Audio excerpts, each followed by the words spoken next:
يا أيها الناس قد جاءتكم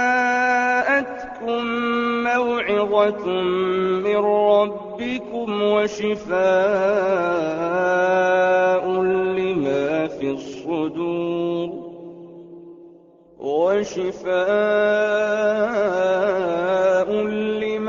الصدور وهدى ورحمة للمؤمنين. الحمد للہ وکفیٰ والصلاة والسلام علی عبادہ الذین اصطفیٰ، اما بعد فاعوذ باللہ من الشیطان الرجیم، بسم اللہ الرحمن الرحیم۔ لن تنالوا البر حتی تنفقوا مما تحبون، قرآن مجید کا چوتھا پارہ ان کلمات سے شروع ہوتا ہے اور لن تنالوا کے الفاظ سے پہچانا جاتا ہے۔ چوتھے پارے کا 3/4 حصہ سورۃ آل عمران کی بقیہ آیات پر مشتمل ہے، جبکہ اس کا ربع آخر سورہ نساء کی ابتدائی آیات پر مشتمل ہے۔ اس کی ابتدائی آیت بہت زبردست ہے، جس میں یہ بیان کیا گیا ہے کہ تم کبھی بھی نیکی کی حقیقت کو نہیں پا سکتے، نیکی کے مقام کو نہیں پہنچ سکتے جب تک کہ اللہ کے راستے میں اس میں سے خرچ نہ کرو جو تمہیں پسند ہے۔ دل سے اتری ہوئی شے، جسم سے اترا ہوا کپڑا، ناپسندیدہ کھانا اللہ کے راستے میں دے کر یہ سمجھنا کہ اس نے کوئی بڑی نیکی کمائی ہے، یہ خام خیالی ہے۔ اس میں تو شبہ نہیں ہے کہ وہ چیز کہ جو آپ استعمال نہیں کرنا چاہتے، آپ کسی ایسے شخص کو دے دیں کہ جس کے کام میں آ جائے، تو یقیناً جب اللہ تعالیٰ نے یہ فرما دیا کہ تم ذرا برابر بھی کوئی نیکی کرو گے تو اس کو اپنے سامنے پاؤ گے، لیکن اس کو کوئی اونچی نیکی سمجھنا اور یہ سمجھنا کہ اس سے انسان کوئی اعلیٰ مراتب پر فائز ہو گیا ہے، یہ خام خیالی ہے۔ اس کے بعد خانہ کعبہ کی عظمت کا ذکر ہے، ان اول بیت وضع للناس للذی ببکہ، یقیناً سب سے پہلا گھر جو لوگوں کے لیے بنایا گیا کہ وہ اللہ کی عبادت کر سکیں وہ مکے میں واقع ہے، یعنی خانہ کعبہ، مسجد حرام۔ اس کے بعد اس سورہ مبارکہ میں مسلمانوں سے خطاب شروع ہوا ہے اور اس کو 3 نکاتی ایک لائحہ عمل دیا گیا ہے۔ سب سے پہلے یہ کہ اللہ سے ڈرو جیسا کہ اس سے ڈرنے کا حق ہے، یا ایھا الذین آمنوا اتقوا اللہ حق تقاتہ ولا تموتن الا وانتم مسلمون، اور دیکھنا تمہیں موت نہ آنے پائے مگر اس حال میں کہ تم مسلمان ہو۔ یہاں مسلمان کو دونوں معنوں میں لینا چاہیے۔ ایک تو مسلمان ہونا اصطلاحی معنوں میں کہ انسان کو ایک کلمہ گو کی حیثیت سے موت آئے، وہ اس حال میں اس دنیا سے جائے کہ وہ محمد الرسول اللہ صلی اللہ علیہ وسلم کا ماننے والا ہو، یہ بہت بڑی اعزاز کی بات ہے۔ اور دوسرے اس کے لغوی معنی کے اعتبار سے مسلمان ہونے کے معنی یہ ہیں کہ انسان اللہ تعالیٰ کی فرما برداری میں ہو، اللہ تعالیٰ کے دین پر کاربند ہو، تو یہ حالت اسلام ہے، ان دونوں کی ضرورت ہے۔ پھر یہ کہ موت انسان کے علم میں نہیں ہے کہ وہ کب آنے والی ہے، لیکن اگر انسان ہر وقت اللہ کی اطاعت میں لگا رہے تو جب بھی موت آئے گی حالت اسلام ہی میں آئے گی۔ اس کے بعد فرمایا گیا کہ وَاعْتَصِمُوا بِحَبْلِ اللَّهِ جَمِيعًا وَلَا تَفَرَّقُوا، یہ دوسرا نقطہ ہے کہ تم اللہ کی رسی کو مضبوطی سے تھام لو اور باہم متفرق نہ ہو، تفرقہ پیدا نہ کرو۔ مراد اس سے یہ ہے کہ تم اللہ کی رسی یعنی قرآن مجید کو مضبوطی کے ساتھ تھامو، تو اس میں تفرقے کا امکان کم ہو جاتا ہے۔ اور پھر اس کے بعد جتلایا گیا کہ یاد کرو اللہ کی اس نعمت کو کہ جو اس نے تم پر فرمائی تھی کہ جب تم ایک دوسرے کے دشمن تھے تو اللہ نے تمہارے درمیان الفت پیدا فرما دی اور تم بھائی بھائی بن گئے۔ خاص طور پر یہ معاملہ اوس اور خزرج کا معاملہ ہے کہ ان کے درمیان دشمنیاں تھیں، عداوتیں تھیں، لیکن رسول اللہ صلی اللہ علیہ وسلم کی تشریف آوری سے ان کے درمیان محبت پیدا ہوئی اور وہ بھائی بھائی بن گئے۔ تیسرا نقطہ ارشاد فرمایا کہ وَلْتَكُن مِّنكُمْ أُمَّةٌ يَدْعُونَ إِلَى الْخَيْرِ، اور چاہیے کہ تم میں ایک امت، ایک ایسا گروہ تو ضرور ہو کہ جو خیر کی طرف بلائے، اور یامرون بالمعروف و ینہون عن المنکر، وہ بھلائی کا حکم دے اور برائی سے روکے۔ ویسے تو خیر کا لفظ جو ہے وہ عام طور پر بھلائی نیکی کے لیے آتا ہے، اچھائی کے لیے آتا ہے، لیکن ایک اصطلاح کی حیثیت سے خیر کا لفظ جو ہے وہ انسانی فلاح کے کاموں کے لیے آتا ہے، یعنی ایک دوسرے کو انسانی فلاح کے کاموں کی طرف بلانا اور نیکی کی تلقین کرنا اور برائی سے روکنا۔ ویسے تو آگے جا کر اس کو امت مسلمہ کا بنیادی مقصد قرار دیا گیا ہے کہ کنتم خیر امت اخرجت للناس، کیا مسلمانوں تم بہترین امت ہو۔ کیوں بہترین ہو؟ اخرجت للناس، تم لوگوں کے لیے پیدا کیے گئے ہو، اپنے لیے نہیں جیتے۔ وہ جو اقبال نے کہا تھا ہم تو جیتے تھے کہ دنیا میں تیرا نام رہے۔ بلا شبہ امت مسلمہ کا بنیادی مقصد اللہ تعالیٰ کے دین کی حفاظت، اللہ کے نام کو اس زمین پر زندہ رکھنا اور اللہ کے دین کو اس زمین پر قائم کرنا ہے۔ حضرت عمر رضی اللہ تعالیٰ عنہ کا ایک بڑا خوبصورت اثر ملتا ہے کہ ایک مرتبہ انہوں نے دیکھا اپنے امارت کے زمانے میں کہ مسلمانوں کے ہاں ہل آیا، یہ کھیتی باڑی والا جو ہل ہوتا ہے، اس وقت کی یہ جدید مشینری تھی۔ تو حضرت عمر رضی اللہ تعالیٰ عنہ نے ایک عجیب خطبہ ارشاد فرمایا، بہت دور اندیش انسان تھے، دین کی سمجھ رکھنے والے شخص، ایک خطبہ ارشاد فرمایا اور ڈانٹا مسلمانوں کو، اچھا اب تم بیلوں کی دمیں مروڑا کرو گے؟ کیا اللہ نے تمہیں اس کام کے لیے پیدا کیا تھا؟ یہ بات سمجھنے کی ہے کہ جب بھی انسان اپنے پروفیشن میں کوئی جدید مشینری انٹروڈیوس کرتا ہے تو ظاہر بات ہے کہ اس میں اس کی دلچسپی بڑھتی ہے اپنے پروفیشن میں۔ اب دن کے ہیں تو 24 گھنٹے، اور جتنے سال بھی اللہ تعالیٰ نے کسی انسان کو عمر عطا کی ہے اس کی عمر تو اتنی ہی ہے۔ اب اسی میں سے اس نے اپنی معاشی جد و جہد بھی کرنی ہے، انہی گھنٹوں میں اس نے آرام بھی کرنا ہے، اور انہی گھنٹوں میں اس نے اپنا دین بھی کمانا ہے اور اپنے مشن پر بھی کام کرنا ہے۔ تو جب انسان کی اپنے پروفیشن میں، اپنے کاروبار میں دلچسپی بڑھے گی تو کس کاسٹ پر بڑھے گی؟ اس لیے تو آرام تو ایک مجبوری ہے، کس کاسٹ پر بڑھے گی؟ وہ اس مشن کی کاسٹ پر بڑھے گی۔ تو حضرت عمر رضی اللہ تعالیٰ عنہ نے اس کو بھانپا، اس کو پہچانا اور مسلمانوں کو اس پر متنبہ فرمایا۔ تو کنتم خیر امت اخرجت للناس، تم بہترین لوگ ہو، نوع انسانی کے لیے پیدا کیے گئے ہو، تمہارا تو کام ہی بھلائی کو پروموٹ کرنا اور برائی کا سدباب کرنا ہے۔ وَتُؤْمِنُونَ بِاللَّهِ، اور تم اللہ پر یقین کامل رکھتے ہو۔ اس کے بعد مسلمانوں کو وارننگ دی گئی، آیت نمبر 118 ہے، بہت امپورٹنٹ آیت ہے، یا ایھا الذین آمنوا لا تتخذوا بطانۃ من دونکم، اے ایمان والو اپنے علاوہ دوسروں کو رازدار نہ بناؤ۔ اور بڑی زبردست وارننگ دی گئی ہے کہ یہ لوگ تمہاری تکلیف پر خوش ہوتے ہیں اور تمہارے اندر فتنہ انگیزی کا کوئی موقع ہاتھ سے جانے نہیں دیتے، اور ان کی دشمنی تو ان کی زبانوں سے ظاہر ہو ہی رہی ہے، اور جو کچھ ان کے دلوں میں چھپا ہوا ہے وہ تمہیں معلوم نہیں ہے، وہ اس سے کہیں زیادہ ہے۔ آیت نمبر 130 میں سود کے کھانے سے منع کیا گیا۔ اس کے بعد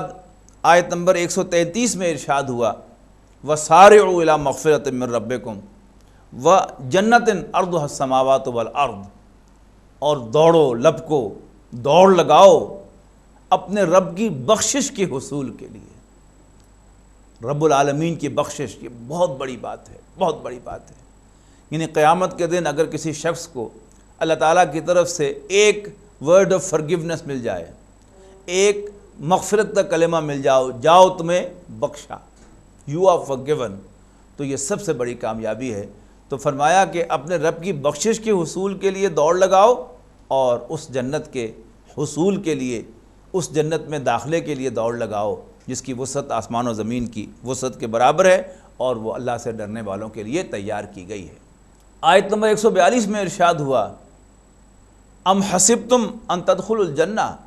کیا تم سمجھتے ہو کہ جنت میں داخل ہو جاؤ گے؟ وَلَمَّا يَعْلَمِ اللَّهُ الَّذِينَ جَاهَدُوا مِنْكُمْ وَيَعْلَمَ الصَّابِرِينَ، حالانکہ ابھی تو اللہ تعالیٰ نے سارٹ آؤٹ نہیں کیے تم میں سے وہ لوگ کہ جو جہاد کرنے والے اور اللہ کے لیے جھیلنے اور برداشت کرنے والے ہیں۔ غزوہ احد کے دوران جیسا کہ آپ جانتے ہیں کہ ایک بہت اندوہناک واقعہ پیش آیا کہ مسلمان گھر گئے، مسلمان سمجھے کہ جنگ ختم ہو گئی،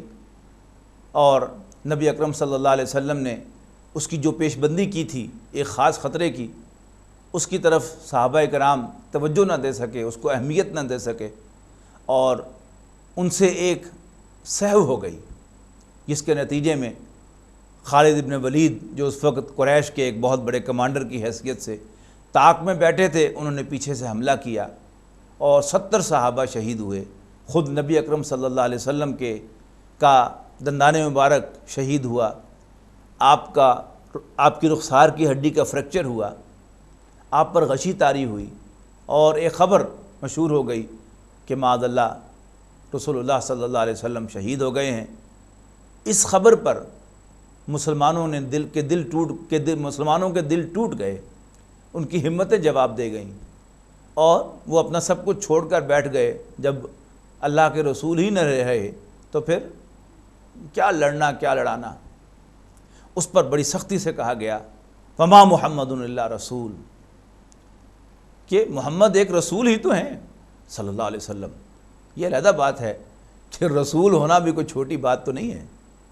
لیکن یہاں ایک خاص ریفرنس سے بات ہے کہ چونکہ نبی اکرم صلی اللہ علیہ وسلم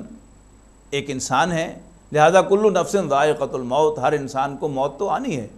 اور اس خبر پر کہ حضور صلی اللہ علیہ وسلم شہید ہو گئے ہیں تم نے ہمت کیوں ہار دی؟ اور یہی وہ آیت تھی جس کا حوالہ دیا جب واقعتاً حضور صلی اللہ علیہ وسلم کا وصال ہو گیا۔ حضرت ابوبکر صدیق رضی اللہ تعالیٰ عنہ نے، حضرت ابوبکر رضی اللہ تعالیٰ عنہ تشریف لائے، آپ پہلے سیدھے گئے حضرت عائشہ کے حجرے میں، اور حضور صلی اللہ علیہ وسلم کے اوپر سے چادر اٹھائی، پیشانی کو بوسہ دیا، اور پھر مسجد میں آ کر سیدھے ممبر پر گئے اور خطبہ ارشاد فرمایا من کان یعبد محمدً فإن محمدًا قد مات، جو کوئی تم میں سے محمد صلی اللہ علیہ وسلم کی عبادت کرتا تھا وہ جان لے کہ ان کا انتقال ہو گیا۔ یس، ومن کان یعبد اللہ، ہاں جو اللہ کی عبادت کرتا تھا، فإن اللہ حی لا یموت، تو اللہ زندہ ہے، اسے کبھی موت نہیں آئے گی۔ اور پھر یہ آیت تلاوت فرمائی وما محمد الا رسول قد خلت من قبلہ الرسل، محمد ایک رسول ہی تو ہیں صلی اللہ علیہ وسلم، اگر وہ فوت ہو جائیں یا شہید ہو جائیں انقلبتم علی اعقابکم، تو کیا تم الٹے پاؤں لوٹ جاؤ گے، کفر میں چلے جاؤ گے؟ نہیں، تم اللہ کے بندے ہو، اللہ زندہ ہے، اسے موت کبھی نہیں آئے گی۔ اس کے بعد مسلمانوں سے جو سہو ہوا تھا، جو کوتاہی ہوئی تھی، اس پر تبصرہ فرمایا آیت نمبر 152 میں، فرمایا وَلَقَدْ صَدَقَكُمُ اللَّهُ وَعْدَهُ، اور اللہ نے تو تم سے اپنے وعدے کو سچ کر دکھایا تھا، اِسْتَحُسُّونَهُمْ بِإِذْنِهِ، جب تم اللہ کے حکم سے ان کو کاٹ رہے تھے، ان کو واصل جہنم کر رہے تھے کفار کو، حَتَّى إِذَا فَشِلْتُمْ، یہاں تک کہ تم ڈھیلے پڑ گئے، وَتَنَازَعْتُمْ، اور تم نے تنازع کیا، ڈسپیوٹ پیدا کیا۔ ہوا یہ تھا کہ نبی اکرم صلی اللہ علیہ وسلم نے غزوہ احد میں پہلے میدان احد میں پہنچ کر احد پہاڑ کو اپنے پیچھے کر لیا تھا، اور یوں سمجھیے کہ تقریباً اپنا رخ مدینہ منورہ کی طرف کر لیا، اور قریش کو الاؤ کیا کہ وہ سامنے آ جائیں، اور ان کے پیچھے کوئی اوٹ نہیں تھی۔ احد پہاڑ کے ساتھ ایک چھوٹی سی پہاڑی بھی تھی، اور ان کے درمیان ایک درہ تھا۔ نبی اکرم صلی اللہ علیہ وسلم نے محسوس کیا کہ اگرچہ ہمارے پیچھے یہ پہاڑ ایک بہت بڑی اوٹ ہے جس کے پیچھے سے حملہ نہیں ہو سکتا، البتہ یہ درہ جو ہے یہ بڑا خطرناک ہے، تو اس کے ڈینجر کو محسوس کرتے ہوئے رسول اللہ صلی اللہ علیہ وسلم نے 50 تیر انداز اس پہاڑی پر کھڑے کر دیے، اور انہیں حکم دیا کہ خواہ ہم سب شہید ہو جائیں اور تم دیکھو کہ پرندے ہماری بوٹیاں نوچ رہے ہیں، پھر بھی تم یہاں سے نہ ہلنا۔ لیکن جب فتح ہو گئی، کفار میدان چھوڑ کر بھاگ گئے، مسلمانوں نے مال غنیمت اکٹھا کرنا شروع کر دیا، تو اب وہ اوپر جو تیر انداز کھڑے تھے انہوں نے اپنے کمانڈر سے کہا کہ لیٹس گو، انہوں نے کہا نہیں، حضور صلی اللہ علیہ وسلم نے حکم دیا تھا کہ تم کسی صورت یہاں سے نہ ہلنا۔ تو ان میں سے 35 افراد نے کہا کہ نہیں، اللہ کے رسول نے تو فرمایا تھا کہ اگر جنگ ہار جائیں ہم تو اب تو فتح ہو گئی اور جنگ ختم ہو گئی، اب یہاں بیکار ہے کھڑے ہونا۔ باوجود اپنے کمانڈر کے کہنے کے وہ حضور صلی اللہ علیہ وسلم کے حکم کی ایک تعویل کرتے ہوئے نیچے اتر آئے۔ اسی کی سزا تھی کہ جو بھگتنی پڑی۔ اس پر تبصرہ فرمایا کہ یہاں تک کہ تم ڈھیلے پڑ گئے اور تم نے تنازع کیا اور تم نے نافرمانی کی، اس کے بعد کہ تمہیں وہ شے نظر آئی جو تمہیں پسند تھی۔ عام طور پر تو رجحان یہ پایا جاتا ہے کہ کیونکہ مال غنیمت نیچے نظر آ رہا تھا لہٰذا وہ نیچے آ گئے، لیکن آپ غور کریں گے تو محسوس ہوگا کہ غزوہ بدر کے بعد مال غنیمت کا قانون تو نازل ہو چکا تھا۔ اب وہ بات نہیں تھی کہ جو لوٹ لے اس کا نو، اب تو ایک قانون تھا جس کے مطابق اللہ اور اس کے رسول کا حصہ تھا، پھر جو بھی پیادہ تھے اور جو سواری والے تھے ان کے حصے اللہ تعالیٰ نے مقرر فرما دیے تھے، تو اب وہ لوٹنے والی بات تو تھی ہی نہیں۔ اصل بات یہی ہے کہ انہوں نے فتح دیکھ لی تھی۔ سورہ صف کے اندر جسے فرمایا گیا وَأُخْرَىٰ تُحِبُّونَهَا نَصْرٌ مِّنَ اللَّهِ وَفَتْحٌ قَرِیب، اور وہ دوسری شے جو بائی دی وے تمہیں زیادہ پسند ہے وہ کیا ہے؟ اللہ کی مدد اور جلد مل جانے والی فتح۔ آیت نمبر 159 159 قرآن مجید کی بڑی عظیم آیات میں سے ایک ہے۔ فَبِمَا رَحْمَةٍ مِّنَ اللَّهِ لِنْتَ لَهُمْ وَلَوْ كُنْتَ فَظًّا غَلِيظَ الْقَلْبِ لَانفَضُّوا مِنْ حَوْلِكَ فَاعْفُ عَنْهُمْ وَاسْتَغْفِرْ لَهُمْ وَشَاوِرْهُمْ فِي الْأَمْرِ فَإِذَا عَزَمْتَ فَتَوَكَّلْ عَلَى اللَّهِ وَاللَّهُ يُحِبُّ الْمُتَوَكِّلِينَ۔ یہ اللہ کی رحمت کا نتیجہ ہے کہ آپ ان کے لیے بڑے نرم دل واقع ہوئے ہیں، اور اگر آپ روڈ ہوتے، کوڑے مزاج کے ہوتے اور سخت دل ہوتے تو یہ سب آپ کے گرد سے بھاگ جاتے ہیں۔ بڑی عجیب آیت ہے کہ رسول اللہ صلی اللہ علیہ وسلم پر یہ واضح کیا جا رہا ہے، اور ہمیں بھی یہ بات بتلائی جا رہی ہے کہ حضور صلی اللہ علیہ وسلم کے جو جانثار تھے وہ آپ کے جانثار اس لیے نہیں تھے کہ آپ اللہ کے رسول تھے، بلکہ یہ آپ کی کمائی کے نتیجے میں تھا کہ آپ ان کے لیے بڑے نرم دل، بڑے شفیق تھے، لہٰذا وہ آپ کے ساتھ جڑے ہوئے تھے، آپ کے جانثار تھے۔ اس میں ہم سب کے لیے آئندہ جو بھی دین کے خادم آنے والے ہیں، آنے والے تھے، آنے والے ہیں، ان کے لیے رہنمائی ہے کہ یہ دل میں بات نہ ڈالنا کہ حضور صلی اللہ علیہ وسلم کی جماعت تو اس لیے مضبوط تھی کہ وہ اللہ کے رسول تھے، نہیں۔ جو کیریکٹر رسول اللہ صلی اللہ علیہ وسلم کا یہاں بیان ہوا ہے وہ کیریکٹر ہر امیر کے اندر مطلوب ہے۔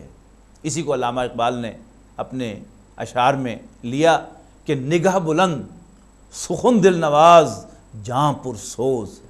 یہی ہے رخت سفر میر کارواں کے لیے۔ اور اس کا الٹ کوئی کارواں سے ٹوٹا، کوئی بدگماں حرم سے، کہ امیر کارواں میں نہیں خوئے دل نوازی۔ سورہ آل عمران کے آخر میں بڑی زوردار آیات آئی ہیں جن کے بارے میں آتا ہے روایات میں، حضرت عائشہ رضی اللہ تعالی عنہا سے مروی ہے کہ ایک مرتبہ نبی اکرم صلی اللہ علیہ وسلم کی رات میرے ہاں بسر کرنے کی باری تھی۔ آپ تشریف لائے، آپ لیٹے بستر پر، اور آپ نے فرمایا کہ عائشہ مجھے اجازت دو تو آج میں رات بھر اللہ کے حضور کھڑے رہنا چاہتا ہوں۔ فرماتی ہیں میں نے عرض کی کہ اللہ کے رسول مجھے آپ کا قرب بہت پسند ہے، اور یہ اس سے بھی زیادہ پسند ہے کہ آپ اللہ کی عبادت کریں۔ نبی اکرم صلی اللہ علیہ وسلم نے مختصر وضو فرمایا اور آپ نماز پڑھنے کے لیے کھڑے ہو گئے، اور اس رات آپ پر گریہ طاری تھا۔ آپ قیام کے دوران اتنا روئے کہ آپ کا چہرہ مبارک اور داڑھی مبارک آنسوں سے تر ہو گئی۔ پھر رکوع و سجود آپ نے طویل فرمایا، اور اس کے درمیان بھی آپ اس قدر روئے کہ زمین آنسوں سے بھیگ گئی۔ پھر نبی اکرم صلی اللہ علیہ وسلم بستر پر آ کر لیٹے، اور کیونکہ آپ دائیں کروٹ یوں لیٹا کرتے تھے تکیے کے اوپر، تو اس میں بھی آپ پر وہی گریہ طاری رہا، اور آپ کا تکیہ مبارک آپ کے آنسوں سے بھیگ گیا۔ اس کے بعد فجر کا وقت ہوا، حضرت بلال حسب معمول آپ کو بلانے کے لیے آئے، تو جب انہوں نے نبی اکرم صلی اللہ علیہ وسلم کا یہ حال دیکھا تو دریافت کیا اللہ کے رسول آج کیا معاملہ ہے؟ تو آپ نے فرمایا کہ بلال آج میری یہ حالت کیوں نہ ہو، اس لیے کہ مجھ پر یہ آیات نازل ہوئی ہیں ان فی خلق السماوات والارض واختلاف اللیل والنہار لآیات لأولی الالباب، یقیناً آسمانوں اور زمین کی تخلیق اور رات اور دن کے آگے پیچھے آنے میں اولو الالباب کے لیے، دل والوں کے لیے، سینسیبل لوگوں کے لیے نشانیاں ہیں۔ اس کائنات کو غور و فکر کیا ہے کہ جب انسان اس کائنات کو دیکھتا ہے، ایک سینسیبل آدمی، غور و فکر کرنے والا، صبر و شکر کرنے والا، حقیقت کو تسلیم کرنے والا جب اس شخص کو دیکھتا ہے، اس کائنات کو، تو وہ دیکھتا ہے کہ اس کائنات کا مرکزی نقطہ جو ہے وہ انسان ہے۔ سورج ہو، چاند ہو، رات ہو، دن ہو، ہوائیں ہوں، سمندر ہو، خشکی ہو، یہ سب انسان کی خدمت میں لگے ہوئے ہیں۔ اور انسان، آپ لائف سائیکل کو دیکھیں تو معلوم ہوتا ہے کہ فلاں جانور فلاں کے کام آتا ہے، فلاں پودا وہ کھاتا ہے، پھر وہ جانور اس کے کام آتا ہے، یہ اس کی خوراک بنتا ہے، اور لے دے کر وہ سب کچھ انسان کے کام آتا ہے۔ تو پھر سوال یہ ہے کہ انسان کس کام آتا ہے؟ انسان کے اندر دو قسم کی چیزیں پائی جاتی ہیں۔ ایک تو اس کے طبعی قوانین ہیں جو اس کے جسم پر لاگو ہوتے ہیں کہ اگر وہ گرم گرم چیز کو ہاتھ لگائے گا تو اس کا ہاتھ جل جائے گا، اگر وہ گرم گرم چائے کا یا دودھ کا گھونٹ پی لے گا تو اس کا تالو اور اس کی زبان جل جائے گی، اس کے ہونٹ جل جائیں گے۔ لیکن اس کے مقابلے میں وہ یہ دیکھتا ہے کہ اگر وہ اخلاقی قانون کی خلاف ورزی کرتا ہے، یعنی جھوٹ بولتا ہے، تو اس کی زبان پر کوئی چھالا نہیں پڑتا۔ طبعی قانون کے مطابق اگر وہ باسی اور خراب کھانا، گلا سڑا کھانا کھاتا ہے تو اس کے پیٹ میں درد اٹھتا ہے، اسے گیسٹرو-انٹرائٹس ہوتا ہے، الٹیاں آتی ہیں، موشنز آتے ہیں۔ لیکن اگر وہ حرام مال کھاتا ہے، اپنے بھائی کا مال جان بوجھ کر ہڑپ کر جاتا ہے، تو اس کے پیٹ میں کوئی درد نہیں ہوتا۔ یہ ایک سوالیہ نشان ہے کہ اگر یہ کائنات یقیناً جیسا کہ اللہ نے بنائی ہے اور اس کا مرکز میں ہوں، اور یہ بڑی پرپسفل ہے، با مقصد معلوم ہوتی ہے، لیکن میرا مقصد کیا ہے؟ ہو نہ ہو یہ زندگی کل زندگی نہیں ہے، کوئی اور عالم آنے والا ہے، کوئی اور زندگی پیش آنے والی ہے کہ جس میں میری زندگی اتنی طویل ہوگی کہ جس میں میرے تمام برائیوں کی سزا مجھے مل سکے، اور وہ طویل اتنی ہوگی کہ جس میں میری تمام نیکیوں کا بھرپور صلہ بھی مجھے مل سکے۔ وہ اس زندگی کے فریم ورک میں ممکن نہیں ہے۔ تو ربنا ما خلقت ھذا باطلا سبحانک فقنا عذاب النار۔ اور اس کے بعد پھر ایمان بالرسالت کا ذکر ہے کہ وہ لوگ کہ جو ان نتائج تک پہنچتے ہیں، یہ پکارتے ہیں، پھر وہ یہ بھی کہتے ہیں کہ ربنا اننا سمعنا منادیا ینادی للایمان، کیا ہمارے رب، ہم نے سنا ایک منادی کرنے والے کو ایمان کی منادی کرتے ہوئے، ان آمنوا بربکم، کہ اپنے رب کو مان لو، فآمنا، تو ہم ایمان لے آئے۔ اور پھر ان کی دعائیں ہیں کہ ہمارے گناہوں کو بخش دے، ہماری برائیوں کو ہم سے دور کر دے، اور ہمیں نیکوکاروں کے ساتھ موت دے دے۔ اس کے بعد پھر ان کی دعا کی قبولیت کا ذکر ہے کہ اللہ تعالیٰ فرماتا ہے کہ میں تو کسی بھی شخص کی نیکی کو ضائع کرنے والا نہیں ہوں، وہ مرد ہو یا عورت ہو۔ چہ جائے کہ وہ لوگ کہ جن کی قربانیوں کا یہ عالم ہے، فالذین ہاجروا، جنہوں نے اپنا سب کچھ چھوڑا، واخرجوا من دیارہم، یہاں تک کہ اپنے گھروں سے نکال باہر کیے گئے، واوذوا فی سبیلی، اور انہیں میرے راستے میں ایذا پہنچائی گئی، وقاتلوا وقتلوا، اور انہیں اللہ کے راستے میں جنگ کی اور قتل ہو گئے، تو میں لازماً ان کی برائیوں کو ان سے دور کروں گا، اور انہیں ایسے باغات میں داخل کروں گا جن کے نیچے نہریں بہتی ہوں گی، اجر کے طور پر ان کے اعمال کا۔ اس کے بعد سورہ نساء آتی ہے۔ سورہ نساء کے آغاز میں اللہ تعالیٰ سے ڈرنے کا حکم دیا گیا ہے، اور پھر سورہ نساء کے آغاز میں توبہ کا مضمون آیا ہے کہ اللہ تعالیٰ نے ایسے لوگوں کی توبہ کو قبول کرنا اپنے اوپر لازم کیا ہے کہ جو جذبات کی رو میں بہہ کر گناہ کرے اور فوراً توبہ کر لے۔ ہاں، ایسے لوگوں کی توبہ نہیں ہے کہ جو گناہ کرتے رہیں یہاں تک کہ انہیں موت آ جائے۔ اس کے بعد وراثت کا قانون زیر بحث آیا ہے، اور چوتھے پارے کے آخیر میں حرمت کا قانون ہے، یعنی وہ کون سے رشتے ہیں کہ جو حرام کر دیے گئے ہیں۔ تم اپنی ماؤں سے نکاح نہیں کر سکتے، تم اپنی بیٹیوں سے نکاح نہیں کر سکتے، بہنوں سے، پھوپھیوں سے، خالاؤں سے، بھتیجیوں سے، بھانجیوں سے۔ یہ مضمون کنٹینیوس ہے کہ چوتھا پارہ ختم ہو جاتا ہے۔ بارک اللہ لی ولکم فی القرآن العظیم ونفعنی وإیاکم بالآیات والذکر الحکیم۔ یا ایھا الناس قد جاءتکم موعظة من ربکم وشفاء لما فی